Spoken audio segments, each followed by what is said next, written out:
Guys, ganito rin ba yung ano nyo? PCX nyo yun eh. Wala na talaga akong preno. Pinipiga-piga ko no.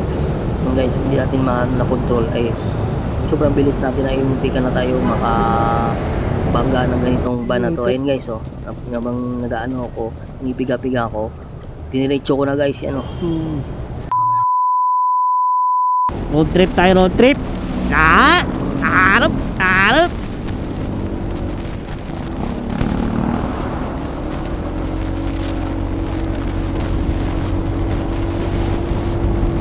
Long ride na naman tayo. Biglang nawala ng preno tong ano guys yung motor ko. Yung napaka-imposible, di ba? Pero nagawa natin ng paraan.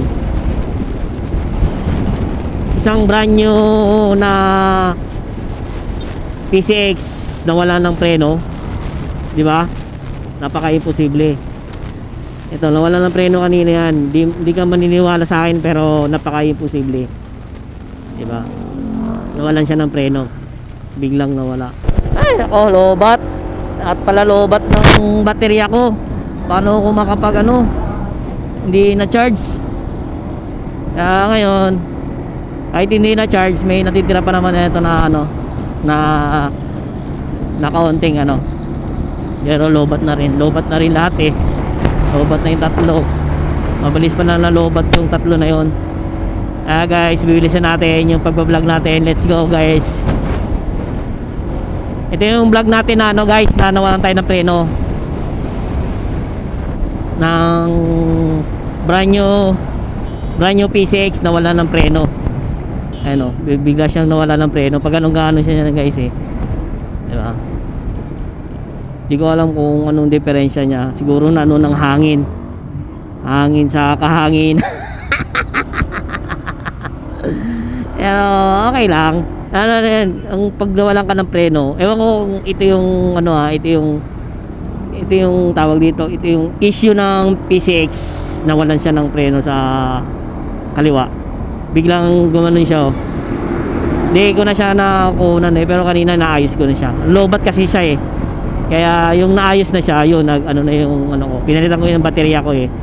Yung sa camera ko, kaya ito. Ngayon, medyo okay na rin siya. Bumabalik na yung preno niya. Pero di ko alam kung ito yung ano niya. Ito yung issue niya na may mga PCX guys ha. Magtatanong lang ako kung ito ba meron na naka-experience ba kayo sa ganito guys ha, na biglang nawawala ng preno yung kaliwa natin. Biglang nawawala yung ano ng hangin ng, kasi di ba disc brake, nawawala yung ano ng hangin ng ano ng fluid. Siguro sa mga ano nito, may mga PCX, alam siguro nila yan.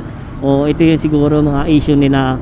Kung na-experience nila ang ganito guys, i-comment mo lang dito guys kung nagkaroon ka ng experience na ganyan. Nawala ng preno yung PCX 160 ABS.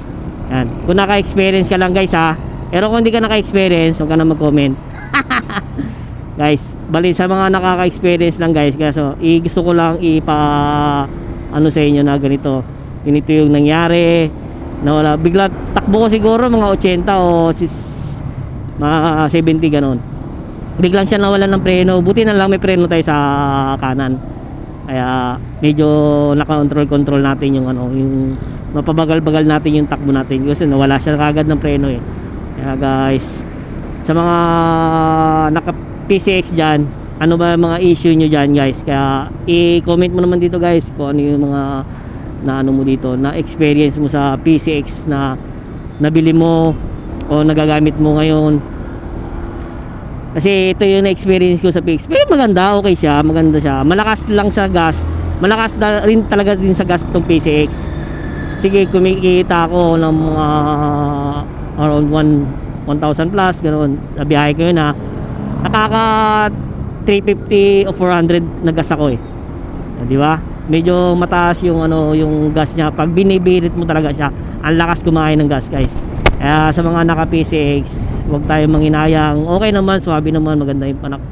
At talagaan lang natin. Ang issue lang talaga, medyo malakas talaga yung sa gas.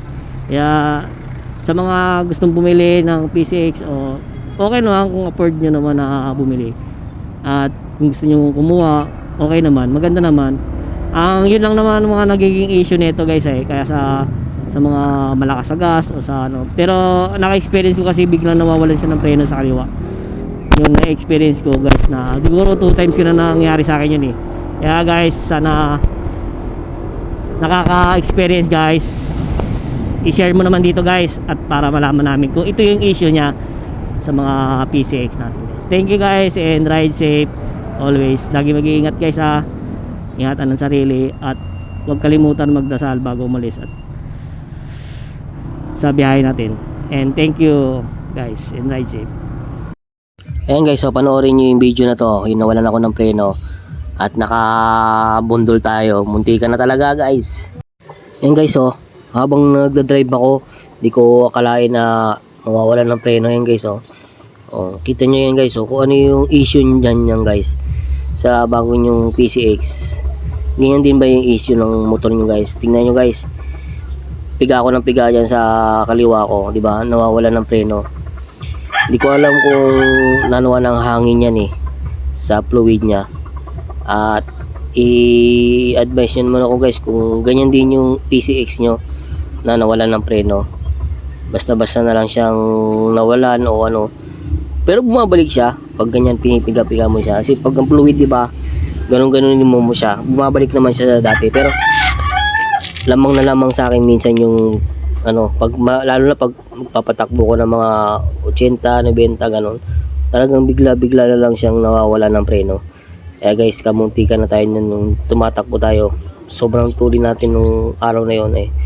Nawala kagad yung ano ng preno natin sa disc brake. Bali, naka-disc brake naman yung harap likod niya yan. Kaya pag ano mo siya, piga-piga mo siya, wala siyang preno.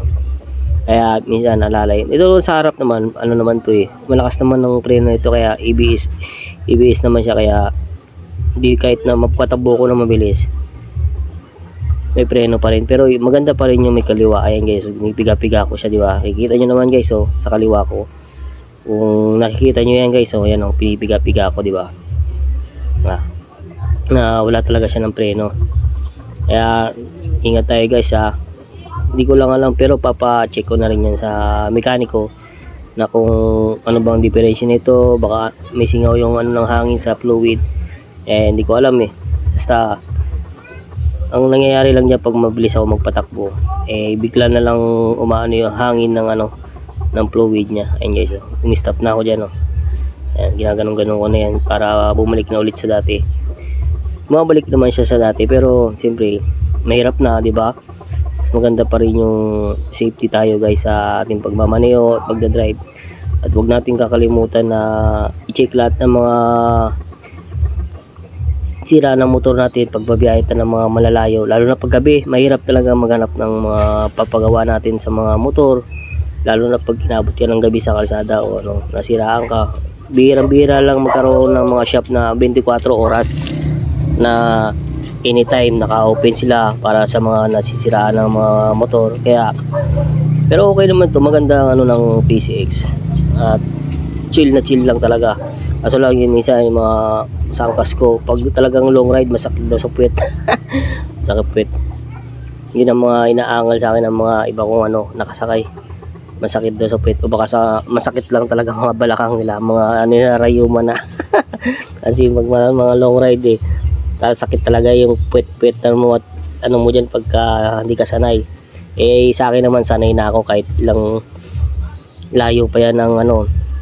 Pwede tuloy-tuloy ako magmaneho, pwede rin naman mag-stop kasi nakakapagod din pag sobrang layo, diba? Kaya guys, lagi natin i-check lahat ng mga motor natin guys, yung mga may sira man o diferensya. Ito bago rin naman kasi ito, hindi ko alam, kaya nga tinatanong ko sa inyo guys kung ano issue ng mga nabili nyong PCX. Kaya i-comment nyo naman dito guys at i-check natin kung nagtutugma ba to sa mga nangyayari sa aking brand new PCX ABS.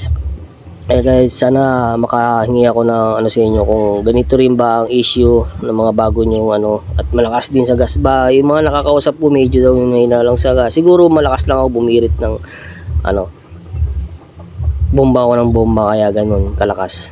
Kaya di ba malakas sa gas, kaya huwag kayo masyadong bumubumba pag ano, kasi ang lakas makakain ng gas, makaubos ng gas, di ba? Kung mga trip-trip nyo lang mga ganyan, o di baliwala lang sa inyo yan.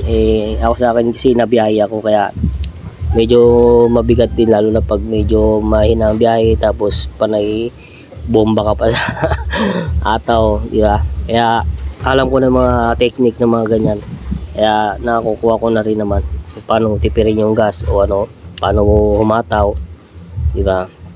Kaya guys, ingat-ingat tayo guys ha, lalo na sa ano, maraming na aksidente ngayon kasi mga iba baguhan, ba? Basta-basta na lang papatakbo ng mabilis porkit bago o maganda yung motor, di ba?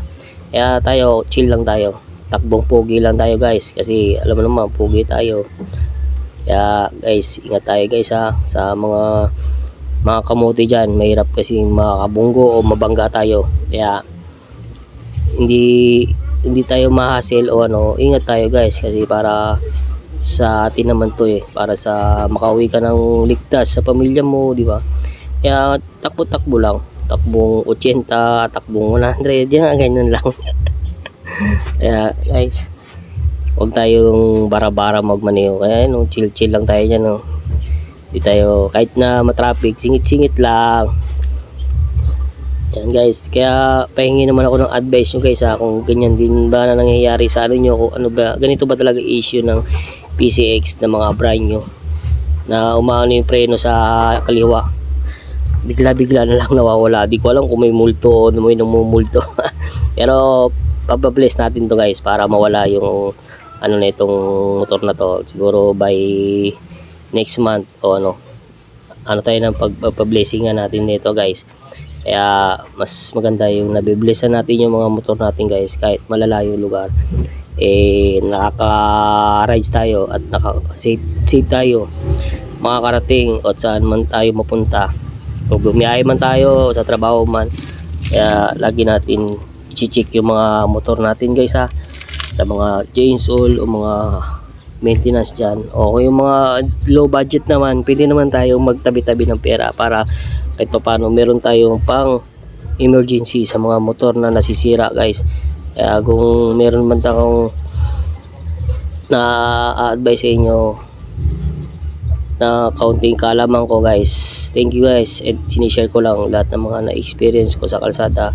Kaya kung kayo man ay sabi lang kayo guys kung ano man ang issue, para aware ako kung ganito ba talaga yung issue ng PCX na nabili ko, o sadyang minalas lang sa ano ng preno. Pero okay, maganda talaga siya, maganda gamitin, kaya chill na chill.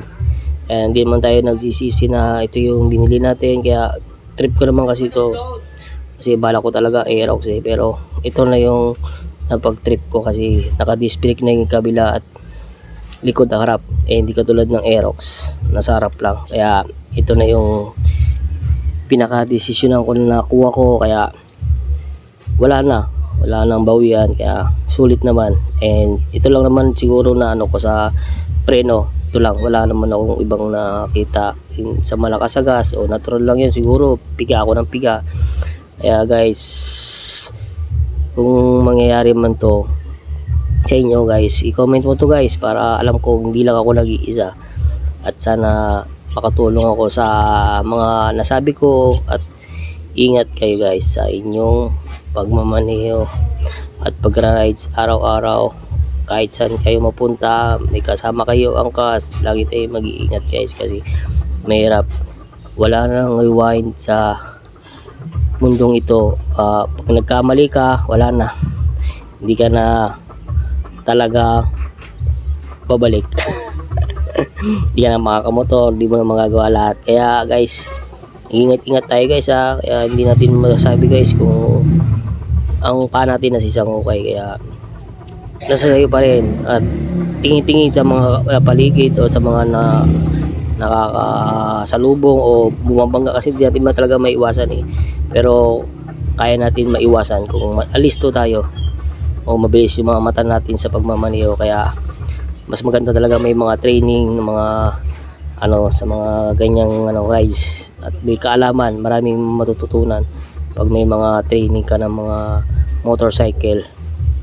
And guys, thank you guys, and ride safe. Sana makatulong to sa inyo sa video ko na to, and ride safe.